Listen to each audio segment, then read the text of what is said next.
Hello, everyone. My name is Haley Gardner. I am a tutor and an adjunct instructor here at Alpena Community College. Today, we're going to be talking about MLA and APA formatting, what that means, what that looks like, and how to do it. This is for fall of 2022, so this is APA 7th edition and MLA 9th edition. If you do this later in maybe 2023, 2024, things might be a little bit different. So this is what's accurate for right now. Double check what is used at the time and also double check with your instructor because sometimes they use an old format. Here at the Student Success Center, we try to use what's most relevant. So first, if I can go to my slide. All right, so these are the things we're going to cover today. First of all, what is plagiarism? What does it look like? How do we avoid that? Second is credibility of sources. We want to make sure our sources that we use for research are credible, trustworthy. How do we do that? Third, we're going to look at using the library's reference tools. The library has access to some really great reference tools to help you find those resources that are credible, to find that research. So we'll take a look at how to do that. Then we'll look at MLA format. What does it look like for the first page, works cited, in-text citations, that sort of thing. And lastly, we'll look at APA format. So what does the cover page look like, the references, and the in-text citations. All right, so first of all, plagiarism. What is plagiarism? Well, there's a few different types of plagiarism. So for example, first, plagiarism is copying or paraphrasing without giving the original author credit. So maybe you said in 2021, Michigan's population was 10,050,811. All right, but you forgot to include the citation for that. That technically counts as plagiarism. If you maybe took an idea that somebody else said and you rewrote it in your own words, but you forgot to include a citation. So even though it wasn't a quotation, it was a paraphrase, we still need that citation. Another type would be maybe you didn't use quotation marks correctly or you just forgot to. I know I did that when I was a student a few times. So for example, according to Smith, quotation, 55% of Americans believe in Bigfoot. But then we don't have the end quotation marks. So this is something that also counts as plagiarism. Third type of plagiarism would be giving false information about the source. So for example, maybe you had a few different sources and you got things mixed up and you thought it was from author A, but it was really from author B. Or it could be that you had the wrong date, or maybe you misinterpreted what the author said so that you are saying something that they didn't actually say. This one is not quite as common from what I've seen. Most of the time, students just forget to put in a citation or to finish the quote. Lastly, plagiarism can be copying an image, a video, a music, something that the student did not create without giving credit to the author. Again, usually this is something where a student just forgets to do it. But again, if it's not your picture, your video, your music, we want to make sure that we give credit to it. So when is it plagiarism? Well, first, if you have a direct quote or a paraphrase, paraphrase is when you rewrite what the author said, but in your own words, you need to include a citation. So for example, according to Jones, quote, "The #1 drink among college students is Coca-Cola," end quote. All right, I have a direct quotation, word for word what the author said. I put it in quotation marks and I've let the reader know who the author is.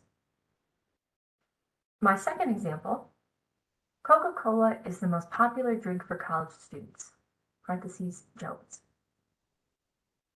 I put the author's idea in my own words, but it's still not my idea. I didn't do this research. So I need to say where I got this information from. Plagiarism also can be when an idea or information is not commonly known.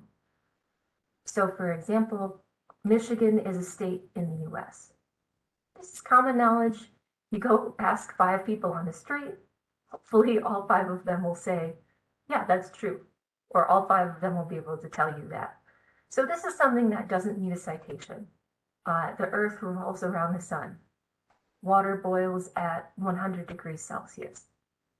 Things that are true that most people know. Where we start to get into a little bit more of a gray area is information that's not commonly known, especially with numbers, statistics, things like that. So for example, Michigan is the 22nd largest state in the US in terms of square miles. If I go out and ask 5 people on the street, chances are none of them are going to know that. I didn't know that before I looked it up for this example. So this is something where I'm going to need a citation. And I have it here in parentheses after. This was from State Symbols USA.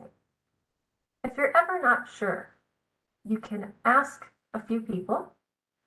Maybe it's a paper that you're writing for your major, so you could ask other people in your major.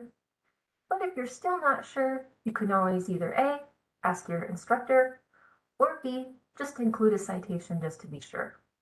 As an instructor myself, I would much rather have students oversight something than undercite something. And I think most other instructors would agree. It's better to have a citation than to not have one. So that's what I would do if you're ever confused or you're not sure. Now, when we're talking about plagiarism, we have to talk about our sources. Where do we find the information that we're using, either by quoting it or paraphrasing it? This is something that a lot of students struggle with and something that I struggled with as a student myself. We have to think about, firstly, whether our source is credible or not credible. So what does that look like? Well, credible means how trustworthy the source is. A trustworthy source publishes information that has been checked and verified to make sure that it's true, and usually the author or the publisher is well known and has a lot of experience or knowledge in that area. For example, peer-reviewed journals, websites from a credible institution, so websites ending in .edu, .gov, or .org. Usually these are pretty trustworthy sources. The more citable information there is, the better. So if there is an author listed, if there is a date listed, where this information was published, who was the publisher, that sort of thing helps us to determine if something is credible.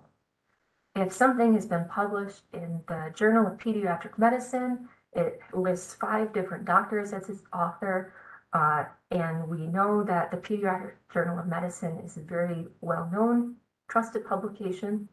Okay, this is probably credible information. If I go ask my Aunt John, that doesn't make any sense. I go ask my Uncle John, hey, what do you think about this issue? Well, he's not a doctor. It's not published information. It's probably not going to be as credible. So not credible sources are therefore ones that are either not trustworthy or not as trustworthy.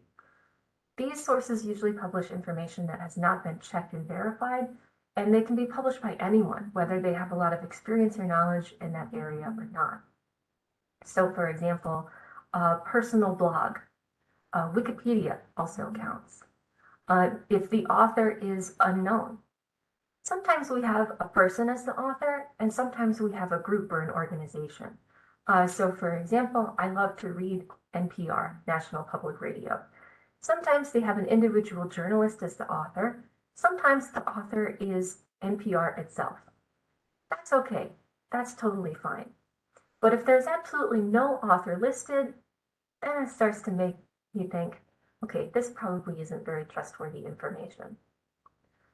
Lastly, older material is generally not going to be as credible as newer material, especially if you are studying nursing or one of the hard sciences. I wouldn't want to use a nursing textbook from 1955 because that is going to be severely out of date. Generally, we like to say keep things within the last 5 years, unless you're doing like historical research. So maybe you want to do research on the history of nursing or how treatment to a certain illness has changed over time. Then it would make sense to use something older. Generally, we like newer things. There's also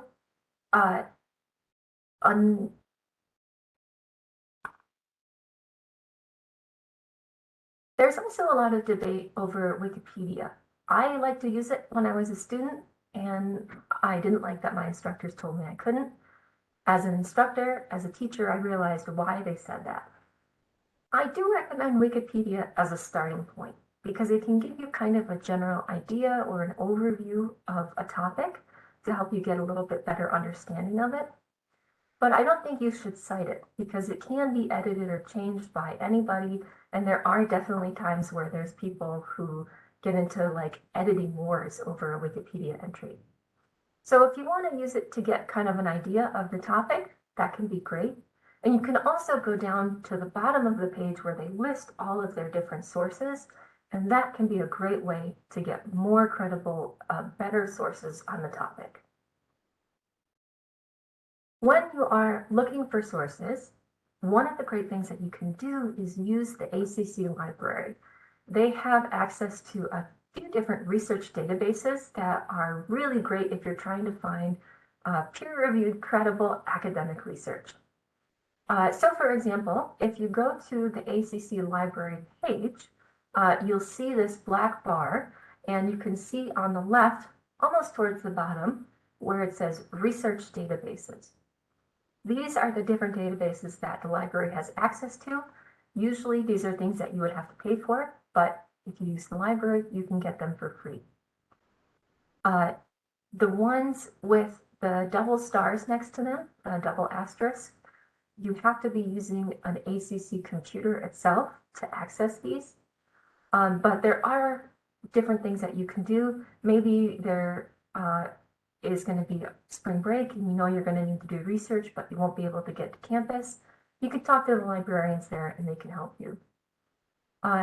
So you'll just want to be careful that you know which ones are accessible from your own personal computer at home and which ones are only accessible from a computer here at the college.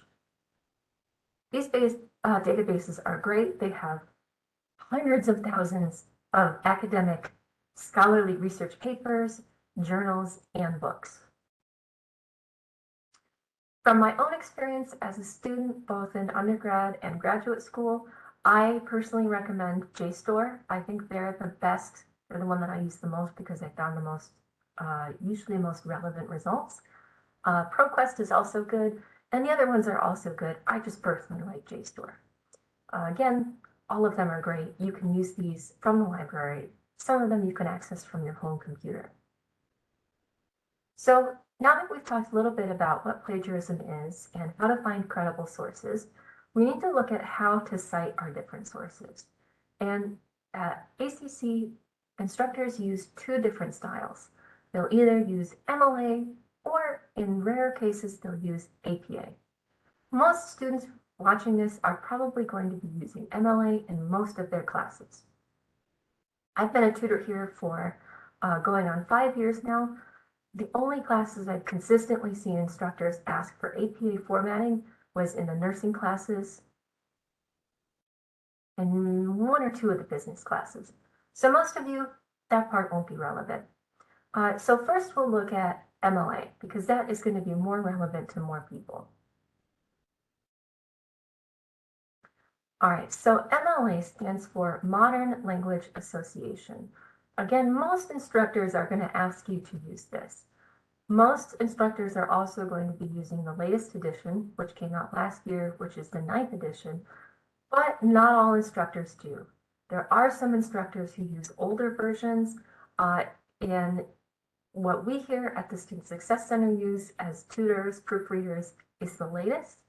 So you'll just want to double check because there can be differences, and I'd hate for you to say, well, the tutor said this was okay, and then find out that it's actually not. So MLA regulates formatting in-text citations and the works cited list. It's most commonly used in the study of humanities, meaning like literature, philosophy, art, religion. But again, most instructors here, if you're not in a nursing class, are going to call for MLA, even if it's, not literature, philosophy, something like that. And again, you're going to want to always follow your instructor's directions. I and the other tutors here, we try to be aware of what the different instructors ask for, but there's only so much that we can do. So what does MLA format look like? Well, firstly, in MLA format, there's no title page. It is double-spaced. Everything is double-spaced. Everything is in 12-point font, usually Times New Roman or Arial. Nothing crazy like Wingdings or anything like that. And it has 1-inch margins. And those are all things that you can set up in a Word document or a Google document, whichever one that you use. The first page and the first page only has special information. In the left side of the page at the top on the individual lines, you have your name, your instructor's name, the course, and then the date. And we'll see an example of that on the next page. That's something that goes on the first page of every MLA paper that you write. You'll also have a header in the upper right corner with your last name and the page number. That is going to be in a special section. It's called the header. When you open up a document and you just start typing, it wouldn't be there. It's in a special spot. So I'll show you that too. All right, so for example, we have our header way up here in the top right. We have last name and then the page number. You don't have to type in the page number. You can type in your name and then insert page numbers, and it does it for you. It's really nice. Over here at the left, on the very first line of the document, we have your name, enter your professor's name, enter the class name or the course number, enter, and then the date. The date usually doesn't really matter if you put like the day you started or the day it's due. I thought when I was an undergraduate student, I would be really sneaky and put the day that it was assigned so the instructor would think I'd been working on it for a long time. I don't think they ever really bought it. I usually tell people now to just put the date that it's due, but I've never had anybody who has an issue with it. So this is pretty standard of what it looks like. We have Times New Roman, size 12 font. The title is centered. Everything is double-spaced. The first line of each paragraph is indented. There's no extra spaces between paragraphs. That indent on the first line lets us know it's a new paragraph. We have our heading at the top left, our name and page number in the top right, and 1-inch margins on all sides. You want to be careful if you think, oh, I'm going to be a little bit sneaky and maybe do 1.2-inch margins on all sides. Most instructors are pretty good at figuring that out. I know when I've been an instructor before, I could pretty much always tell when a student had tried to make their margins a little bit wider so that they didn't have to write as much. But this is what you'll use for every type of paper that you write in MLA format. The next part of MLA formatting is the works cited and the references. So this is going to be the last page, and it's going to start on its own page. Maybe you've written 5 pages and the 5th page only has 1 or 2 sentences on it. Doesn't matter, you're going to start your works cited on another page. You'll have works cited as the title centered on the first line, and you'll alphabetize by the author's last name or whatever the first item is in the entry.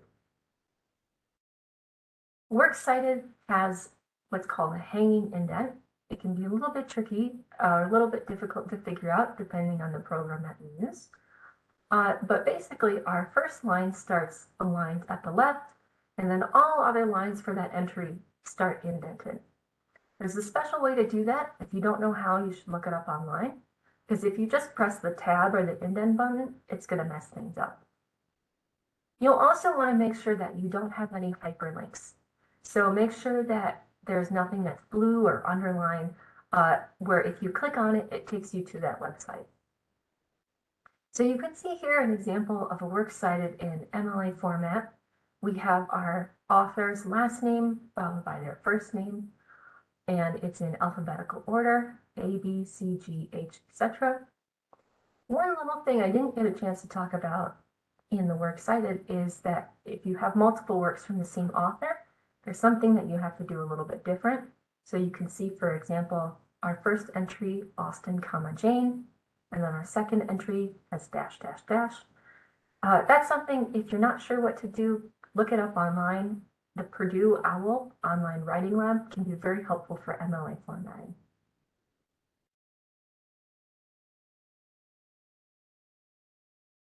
All right, so when you are making your entry in your works cited page, there's certain information that you need.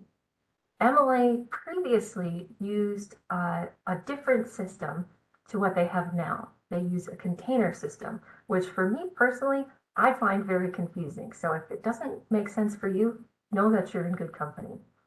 But most of the time, your work is only in one container. We'll talk a little bit about what that means here in a minute. So generally, you don't have to worry about that as much. A lot of times students will use the citation machine that comes in Microsoft Word, or they'll use one online. They're generally not terrible for MLA, but they can often get things wrong. They can include information that's not needed, or they might not include information that is needed. So if it's something that you're going to have to do a lot, it's helpful to practice and kind of get an idea of what you're doing so that you know what you're doing, you know that you're doing it correctly, and if you ever did use one of these citation machines, you can check it for accuracy. So the first thing that we need is our author. And our author's name is spelled out, their last name, comma, first name. If there are two authors, we have last name, comma, first name, comma, and first name, last name. So for example, if I'm an author and John Smith is also an author, it would be Gardner, Haley, comma, and John Smith. If there are three or more authors, we just use the first author's last name, their first name, and then we follow it with et al, period. Et al means is Latin for and others. The second thing that we need is the title of the source. Generally, this is going to be italicized. And we capitalize each of the major words, including the first letter of the subtitle. You can see that, for example, here. So title of source, semicolon, subtitle, TSS are all capitalized. All of the rest of the information is in regards to the container, where the information is contained. I like to picture it as a box. It's what helps me. So number 3, also italicized, is the title of the container. So where was this information found? Maybe it was found in a book. Maybe you took an article from a journal. Okay, that's the journal name. That's what I'm going to put there. Next, if there's a contributor, sometimes there is, but usually I don't see it. If there is a version number, a version or a number if available, so maybe it's the 2nd edition or it's the 5th revision, or if it's a journal article, maybe it's volume number 2 or number 12. Again, sometimes used, not all that often. Our publisher, if it is available, our publication date, and the format for this is with the day, the first 3 letters of the month, period, and then the year. If you found your information online, especially from like a blog or a news site, and they list the time it was published, then we also include that information. And then lastly, we include the location. So maybe page numbers or the DOI, if it has one, or a URL. In older versions of MLA, you used to have to say like print or web, and I know at least one instructor says for you to still do that, but that's not needed anymore. So the container, this is what I mean by container. A journal, a magazine, or a newspaper is our container, and it contains articles. So if you find an article in a newspaper, whether it's an actual physical newspaper or an online newspaper, all right, the container is going to be the newspaper. The article itself is where you're going to find the author and the title. Maybe you have an anthology. So you choose an essay, a poem, or a short story from a collection of those. A blog post would be contained within a blog. A tweet would be contained within Twitter.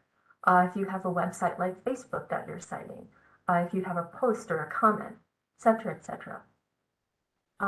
Usually this is what it looks like. When you have a website, most of the time that website itself is the container. That can be kind of confusing for some people. So let's say you used the American Journal of Medicine website. The website itself is the container, so that's what you would put. Lastly, sometimes there are two containers.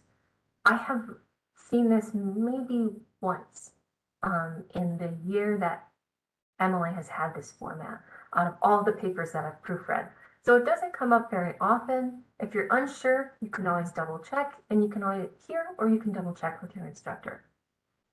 So a container can be contained by another container. Think of it like those nesting dolls.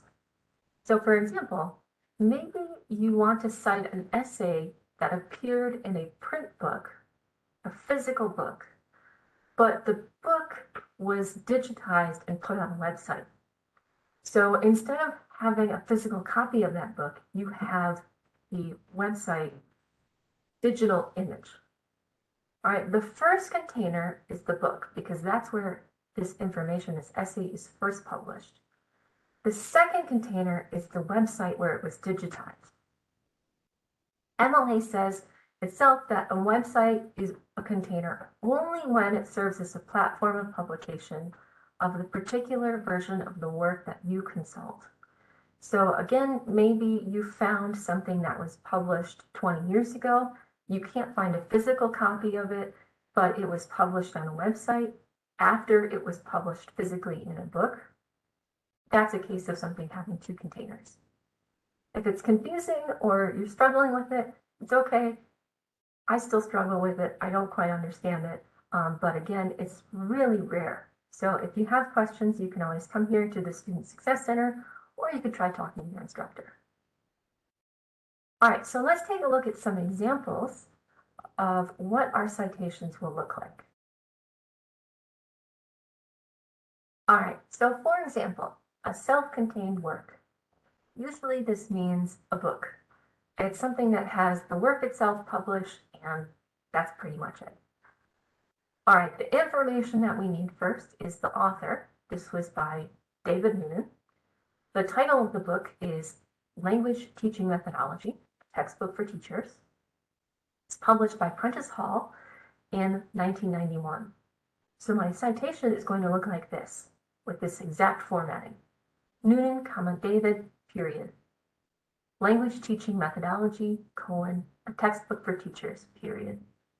All of that is italicized, and you can see the first letter of most of the words are capitalized. Lastly, Prentice Hall, 1991, period. Pretty simple. I like citing books. They're easier. Most of the time, though, I see students have a work that's in one container because citing a book, well, who has time to read all those books? A lot of times they'll use a website or an article from a journal, something like that. So that's what this would look like, a work that's in one container. All right, we have our author. Their name was Boyan Slat. Interesting name, but whatever. Our title is Whales Likely Impacted by Great Pacific Garbage Patch. The title of our container is The Ocean Cleanup. This is the people who published that information. Our publication date was April 10th, 2019, and the location was at this web address.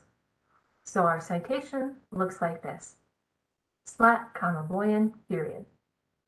Quote, whales likely impacted by Great Pacific Garbage Patch, period, end quote. the ocean cleanup, italicized, comma, 10 APR period 2019, comma, and then our URL.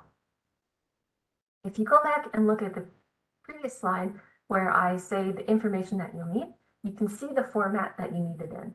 Most of the time, your title, for example, will be italicized, not in quotation marks. If you're not sure, again, go to the Purdue OWL. That can be very helpful.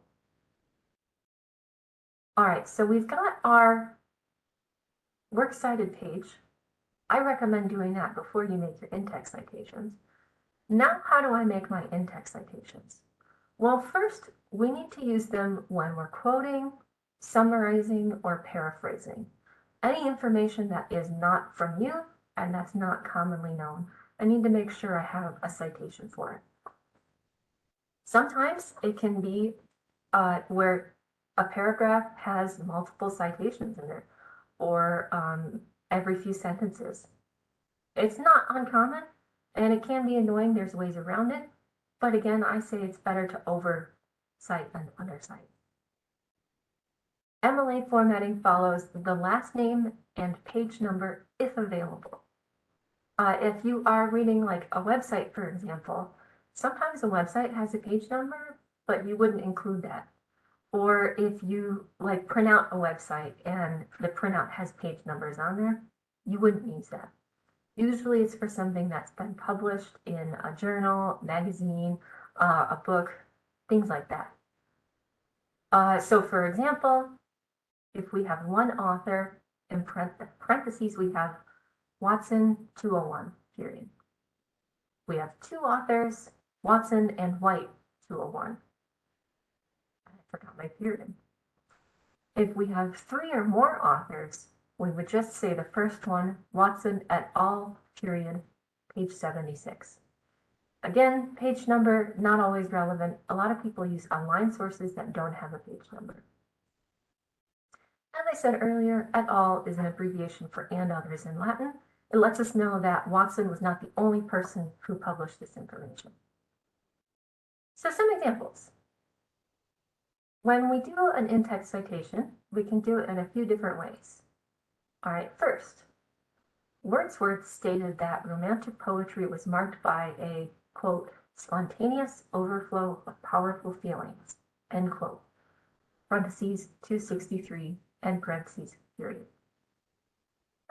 I have stated who my author is in the sentence, so at the end of the sentence then, I only need to put the page number if it's available. If there's no page number, then we don't have it. We already have the author's name in the sentence. Another way is, for example, he stated that romantic poetry was marked by a, quote, spontaneous overflow of powerful feelings, end quote, parentheses, Wordsworth 263, end parentheses, period. All right, I have a direct quote. I didn't mention the author's name in the sentence, so now I'm going to put it after in parentheses. Lastly, if I have a paraphrase, Wordsworth extensively explored the role of emotion in the creative process. Right? I'm paraphrasing what he said, I'm taking it and putting it in my own words, but it's still not my idea, so I need to say, okay, here's where it's from. Because I used his name in the sentence, I can just put the page number after in parentheses.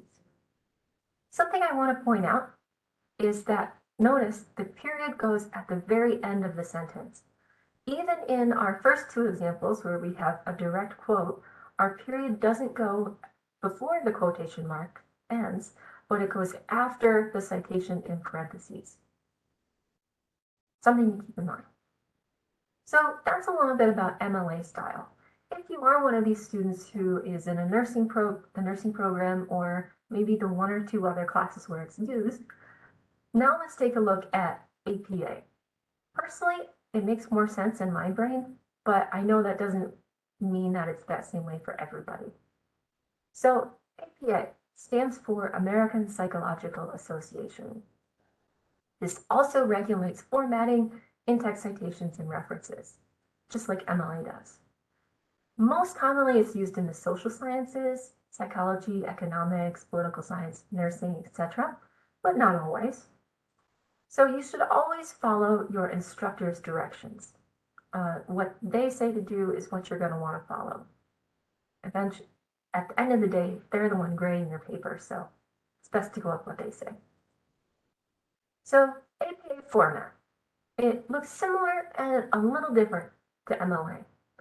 So similar to MLA, we want 12-point font, usually Times New Roman, sometimes Arial. Everything is double spaced, and we have 1-inch margins. All right, that's the same so far. Where it starts to get a little different is that in APA format, you have a title page.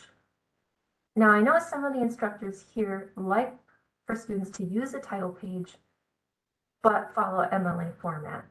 So you'll want to be careful if that's the case. Generally, MLA does not need it. Generally, APA does.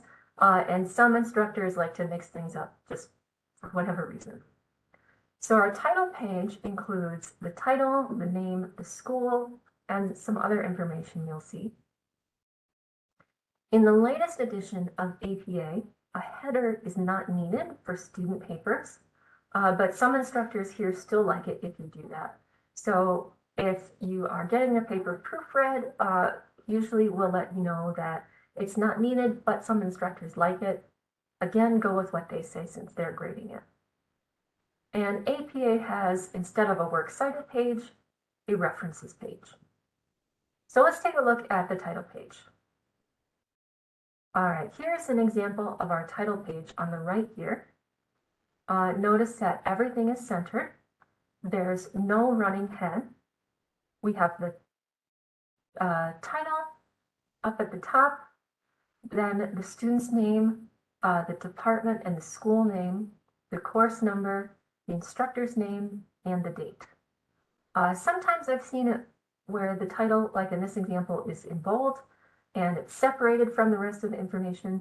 Sometimes it's not bold, sometimes it's bold and it's not separated. Whatever, usually it's not an issue. With APA, there's not necessarily a container system like there is with MLA. So there's different ways that you would cite information depending on where that information is from.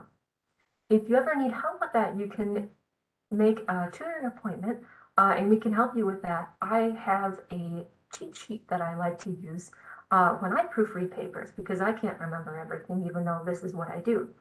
So if you ever need help with that, you can come get help here. You can get one of these cheat sheets. It goes over some of the most common ways that students cite information.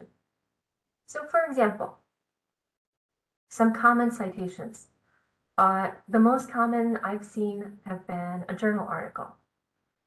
So you can see here we have, this is the formula that you follow, and then an example underneath. It's a little bit different than MLA. So we have the author's last name, comma, and then initials, period, the year in parentheses, period, the title of the article, and the subtitle of the article. And notice that unlike in MLA, where each word was capitalized, in APA, the first letter of the title, the first letter of the subtitle, and then any proper nouns or things like NASA, FIFA, those would be capitalized, but nothing else. Then we have the title of the periodical, the volume number in italics, the issue number in parentheses, comma, page number to page number, period, and then a DOI if that's available. Most scholarly journals will use DOIs now. If you use something from before about 2015, 2016, it might not have one, but most of the newer ones do. So you can see an example here.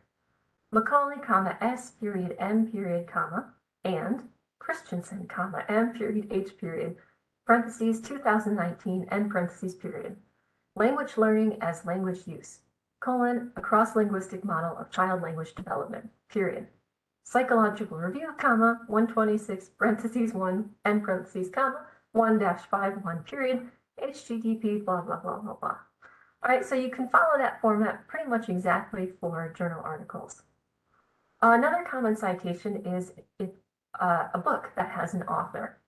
So similar, we have author, comma, A period, so our initials, our year in parentheses, our title of the book, now this is italicized, If there is an edition or a volume number, we put that in parentheses, period, our publisher name, and a DOI or URL if available. Some books are published online, some are published in print, some are published in both, so you just need to let us know where you got that information from. So for example, Burgess, R, period, parentheses, 2019, and parentheses, period, Rethinking Global Health, Frameworks of Power, period, Routledge. Usually pretty easy. The other two common citations that I've included here are a web page on a website with a group author or a web page on a website with an individual author. These are very similar but slightly different. So if we have a group author, meaning people's names are not listed, but an organization or group is listed, we have that name, period, year, period, title of the work in italics, period, and then the URL. For the examples, I've shortened some of the URLs and DOIs just to make sure that there's enough space on the slides. You'll want to make sure you include everything. All right, for example, Centers for Disease Control and Prevention, period, parentheses 2018, January 23rd, and parentheses, period, people at high risk of developing flu-related complications, period, and then our URL. If we have a web page on a website with an individual author, similar but slightly different. We have our author, our year, our title of the work. Now we have the site name and the URL. So for example, Martin Lilly, C, period, N, period, parentheses, 2016, December 29, and parentheses, period, be kind to yourself, how self-compassion can improve your resiliency. Mayo Clinic, and then the URL. You have other types of citations. I've seen them before. So for example, I know a lot of nursing students use up to date. Maybe you have a book that doesn't have an author, but it has an editor. Anything like that where you're not sure, the APA style blog can be very helpful. That is free. Other sources for APA online, such as the Purdue OWL, haven't always been correct in the past, so I don't recommend them. But again, you can come here to the SSC. We have a sheet available if you need. If you can't find the information there, you can meet with one of us and we can help you. So our APA references page, very similar to MLA. Our references, our title is references. Oh, I forgot to take out the heading at the top. That's not needed. But otherwise, it is double-spaced, alphabetical order, and hanging indent. Lastly, with APA, we have our in-text citations. These follow a different format from MLA. MLA, we have the author and the page number, if it was available. In APA, we have the author, year. So for example, if we have one author, we have Watson, 2017.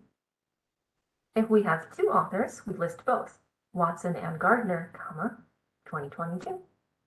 If we have three or more authors, we would only list the first author and then et al. Notice again, like in MLA and APA, we have the period after the close of the parentheses. So some examples. According to student services technician Jen Watson, parentheses 2017, and parentheses, quote, APA and MLA are nice once you need to know them. So now we've gotten a little bit different from MLA. In MLA, we would have put the page number in parentheses at the end of the quote. In MLA, we use the year and we put that after the person's name. So here we have a direct quote. In our second example, we have a paraphrase, but I still am going to put the author's name and I'm going to put the year right after the author's name. For references, I used the latest edition of the MLA handbook and the APA publication manual. I have those as my own copy. I think we might have some here in the SSC. If you ever have any questions, feel free to come and ask. You can make an appointment. We are glad to help you. And before we go, I have here this QR code. If you can scan this and complete our quick survey, at this address here. It would be very helpful for us. Give us some feedback and let us know if we helped you or not. If you want further help or information, you can either come to the Student Success Center or you can contact Christy Gibson. There's her email address and phone number. And you can also talk to Colleen if you need tutoring, and she can hook you up with Christy or with one of the other tutors. I hope this was helpful for you and that you are able to feel a little bit more confident when you're doing MLA or APA in the future. I will see you all maybe and have a good day.